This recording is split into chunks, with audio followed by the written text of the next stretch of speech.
আজকের ছবিটা অনেক সুন্দর। তোমরা থাম্বনেইলে ছবিটা অলরেডি দেখে নিয়েছো। এই ছবিটা 26শে মার্চেও আঁকতে পারবে অথবা বঙ্গবন্ধু বাংলাদেশ বললেও আঁকতে পারবে। ইজি করে কিভাবে বঙ্গবন্ধুটা আঁকতে পারবে সেটার জন্য আমি এখানে প্রথমে একটা গোল দিয়ে দিয়েছি। গোলটা দিতে না পারলে তোমরা বোতলের মুখে ছিপিটা দিয়েও গোলটা দিতে পারবে। এরপর কলারের জন্য নিচে দিয়ে একটু জায়গা রেখে একটা বক্স করে নিব। সমানভাবেই তোমরা বক্সটা এখানে করে নিবে। বক্সের দুই পাশে দুইটা হাত এঁকে নিব। একটা হাত উপর দিকে করে এঁকে নিচ্ছি। বঙ্গবন্ধুর ভাষণ যেভাবে দিয়েছিল ওভাবে এঁকে নিব। তোমাদের হাতটা যদি ফ্রি হ্যান্ডে আঁকতে সমস্যা হয় তোমরা স্কেল দিয়ে আঁকতে পারো। সেম একইভাবে এই পাশেও কিন্তু তোমরা হাতটা এঁকে নিবে।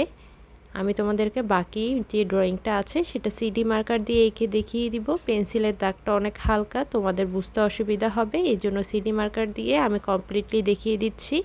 এখানে যতগুলো দাগ আছে তোমরা স্কেল ব্যবহার করে আঁকতে পারো। তোমরা যারা ছোট আছো, বিভিন্ন ধরনের ড্রয়িং আঁকতে পারো না, সিম্পল একটা ড্রয়িং দিয়ে সব জায়গায় দিতে চাও, তাদের জন্য এই ছবিটা মাস্ট বি। সব ধরনের কম্পিটিশনে দিতে পারবে।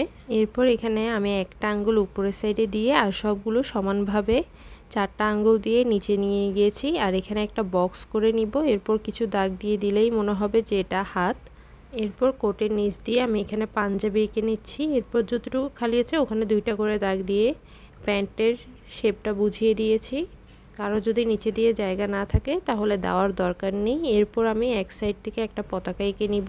পতাকাটা অবশ্যই একটু উপর থেকে আঁকবে। বঙ্গবন্ধুটা কিন্তু আমি মাঝখান থেকে এঁকেছি, এই জন্য পতাকাটা একটু উপর করে এঁকে নিব। এখানে আমি হাত দিয়ে একটু ঢেউ শেপের করে আঁকছি। তোমাদের যদি এই শেপ দিতে অসুবিধা হয় তোমরা স্কেল দিয়ে এঁকে নিবে, কারণ ছোটরা হচ্ছে সবসময় স্কেল দিয়ে দেখা যায় আঁকতে পারে ভালো, এই জন্য আমি বলছি সমস্যা নেই, সব কিছুই তোমরা স্কেল দিয়ে আঁকতে পারবে। এরপর নিচে দিয়ে আমি কিছু পাহাড় দিয়ে দিয়েছি। এরপর কিছু উঁচু নিচু করে গাছ করে নিব। গাছটা করার পর এক সাইডে যে জায়গাটা আছে সেখানে একটা সূর্য দিয়ে দিয়েছে এবং সূর্যের উপরে দাগগুলো অবশ্যই দিবে, একটা বড় আর একটা ছোট করে। আকাশটা দেখো একটু সিম্পল মনে হচ্ছে, এই জন্য আমি এখানে কিছু মেঘ দিয়ে দিব।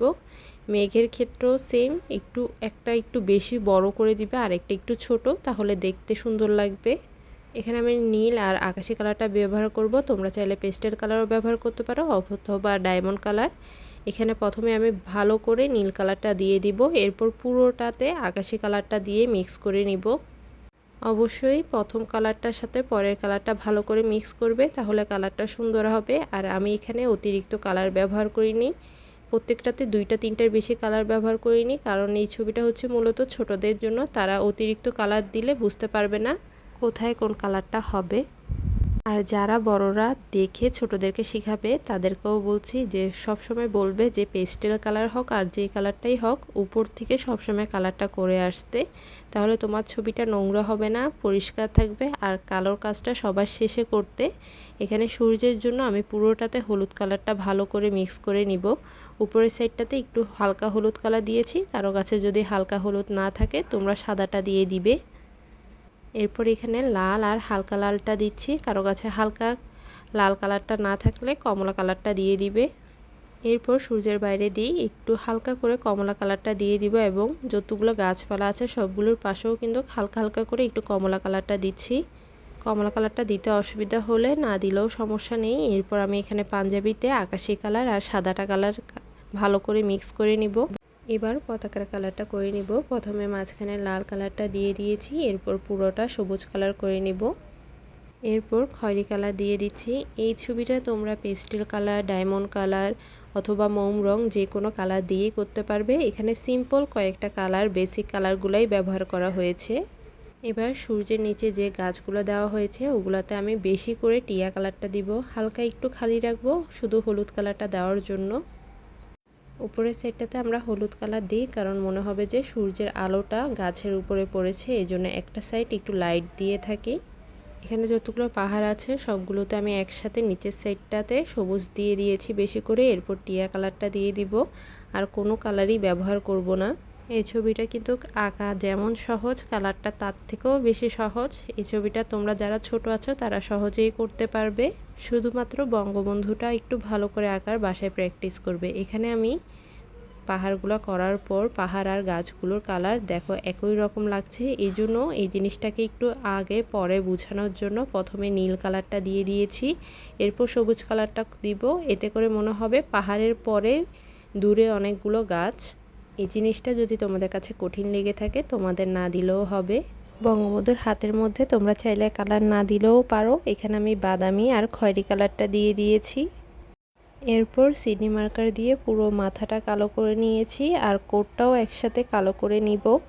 সবাইকেই বলবো আমার মতন যদি সিডি মার্কারটা ব্যবহার করতে পারো তাহলে ভালো হয়। আর যদি তোমাদের আশেপাশে সিডি মার্কার বা মার্কার এই জাতীয় কোনো জিনিস যদি না থাকে তাহলে তোমরা পেস্টেল কালারের কালোটা দিয়েই করে নিবা, কিন্তু সাবধানতার সাথে করবা যাতে কালো কালারটা আশেপাশে ছড়িয়ে না যায়। এবার আমি এখানে সূর্যের দাগ যে বড় দাগটা আছে সেখানে লাল দিয়েছি, ছোট দাগগুলোতে কমলা কালার। এই কালারটা দেওয়ার কারণে কিন্তু দেখো সূর্যের জায়গাটা আরও বেশি ফুটিয়ে উঠেছে। এরপর আমি এখানে পুরো ছবিটা কালো ডায়মন্ড কালার দিয়ে আউটলাইন করে নিব।